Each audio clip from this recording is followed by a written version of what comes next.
এই মৃত্যুর জন্য একমাত্র তৃণমূল কংগ্রেস দায়ী। যদি জ্ঞানেশ কুমার বা অমিত শাহ দায়ী হতেন, তাহলে যেখানে যেখানে এসআইআর হয়েছে বা হবে সব জায়গায় মানুষ মারা যেত।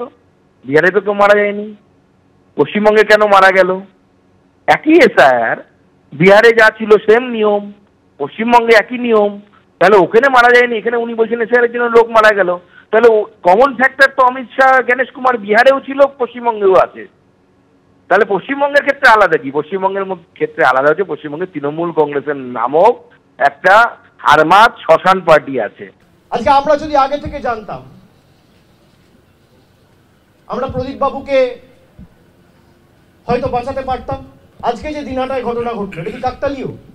এদের মৃত্যুর জন্য একমাত্র দায়ী হচ্ছে অমিত শাহ আর জ্ঞানেশ কুমার। এই ভদ্রলোককে পাঠানো হয়েছে জাতীয় নির্বাচন কমিশনে যাতে ভোটার আর ভোট দিতে না পারে। আগে মানুষ ভোট দিয়ে সরকার নির্বাচিত করত, এখন সরকার পছন্দের ভোটার বেছে নিচ্ছে। জ্ঞানেশ কুমারের মেয়ে ইন্ডিয়ান অ্যাডমিনিস্ট্রেটিভ সার্ভিসে চাকরি করে। এসআইআর ঘোষণা হওয়ার পরে তাকে নয়ডার জেলা শাসক করে দায়িত্বে বসানো হয়েছে।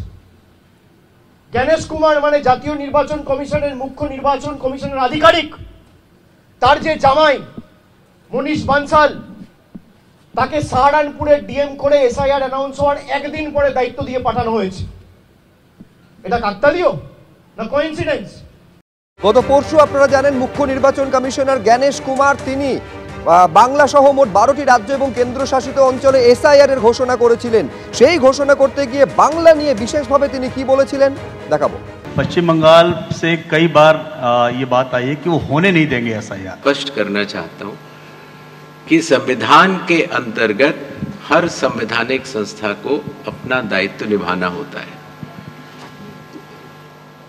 आर्टिकल 324 सब क्लॉज 6 के तहत मतदाता सूची तैयार करने के लिए या मतदान कराने के लिए जिन भी चुनावी कर्मियों की आवश्यकता चुनाव आयोग को होगी, वो राज्य सरकार मुहैया करा के डेपुटेशन पर देने के लिए बाध्य है। इसी तरीके से कानून व्यवस्था की जो आपने बात की, वो राज्य सरकार की संवैधानिक जिम्मेदारी है और मुझे इसमें कोई भी संकोच नहीं है कि हर राज्य सरकारें चुनाव आयोग की तरह ही अपनी पूरी संवैधानिक दायित्व का निर्वहन करेंगी। এই জ্ঞানেশ কুমারকে পানিহাটি কাণ্ডের জন্য সরাসরি কাঠগড়ায় তুলছেন অভিষেক বন্দ্যোপাধ্যায়। অভিষেক বন্দ্যোপাধ্যায় এখানেই থেমে থাকছেন না, তিনি বিজেপি নেতারা প্রচারে এলে গাছে বেঁধে রাখার, পোস্টে বেঁধে রাখার হুঁশিয়ারি এবং নির্দেশ পর্যন্ত দিচ্ছেন। বলছেন তারা প্রচারে এলে আগে তাদের কাছ থেকে সার্টিফিকেট চাইবেন। কি বলেছেন আজকে অভিষেক বন্দ্যোপাধ্যায় দেখুন। যখন ইচ্ছা, যাকে ইচ্ছা আমি বাংলাদেশি ঘোষণা করে দেবো, যাকে ইচ্ছা আমি রোহিঙ্গা ঘোষণা করে দেবো। জ্ঞানেশ কুমারের বাবার নাম আছে ভোটার লিস্টে, ডকুমেন্ট দেখাতে পারবে? অমিত শাহর বাবার জন্মের সার্টিফিকেট দেখাতে পারবে?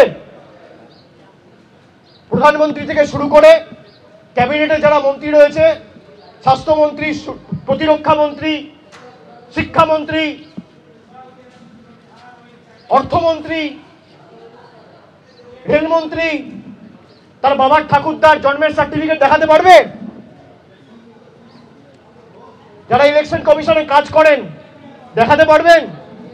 স্থানীয় যারা বিজেপির নেতারা যদি এখানে ঢোকেন, ঘিরে ধরবেন এদেরকে, বলবে বাবা ঠাকুরদার সার্টিফিকেট নিয়ে আয়, তারপর প্রচার করতে আসবেন। বাবা ঠাকুরদার সার্টিফিকেট নিয়ে আয়, তারপর প্রচার করতে আসবি। বেঁধে রাখবেন, বেঁধে রাখবেন গাছে, পোস্টে বেঁধে রাখবেন, হাত তুলবেন না। আমরা শান্তিতে বিশ্বাস করি। বলবেন সার্টিফিকেট নিয়ে আয়, তারপর তোর দড়ি খুলবো। যা, তোর বাবার সার্টিফিকেট, বাবার বার্থ সার্টিফিকেট, তোর দাদুর বার্থ সার্টিফিকেট, তোর ঠাকুরদার বার্থ সার্টিফিকেট, আর তোর দিদিমার বার্থ সার্টিফিকেট। তোর অমিত শাহ, মোদী সরকার যে আমাদের থেকে সার্টিফিকেট চেয়েছে, আগে তোরা সেই সার্টিফিকেট মানুষকে দেখা, তারপর কাগজ চাইবি মানুষের থেকে।